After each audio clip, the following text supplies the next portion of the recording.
మొన్న నేను ఒక అమ్మమ్మని, అమ్మ ఈసారి మీ ఓటు ఎవరికి వేస్తారు అని అడిగితే ఒక్క నిమిషం కూడా ఆలోచించకుండా, నాయన 5 శతాబ్దాల పాటు రామ మందిర నిర్మాణం కోసం ఎంతో మంది పోరాటం చేసి ప్రాణాలు అర్పించారు. నేడు రామ మందిర నిర్మాణం అయ్యేసరికి వాళ్ళు లేరు. కానీ ఎలాంటి పోరాటం చేయకుండా ఆ రామ మందిర నిర్మాణాన్ని చూసి ఆ రాముని దివ్య దర్శనాన్ని దర్శించుకునే మహద్భాగ్యాన్ని మనకు కల్పించిన మోదీ గారి లాంటి మహనీయుడు ఉండగా ఇంకా ఎవరికి వేస్తావు నాయన ఓటు? కాబట్టి నా ఓటు మోదీ గారికే వేస్తానని చెప్పి చాలా స్పష్టంగా చెప్పింది.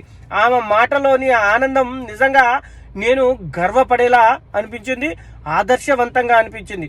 కాబట్టి నేటి యువత ప్రతి ఒక్కరు ఈ అమ్మమ్మ గారు అన్న మాటని శిరస వహించి మోదీ గారికి ఓటు వేసి ఈసారి 400 సీట్లు వచ్చేలా ప్రతి యువకుడు పోరాటం చేస్తాడని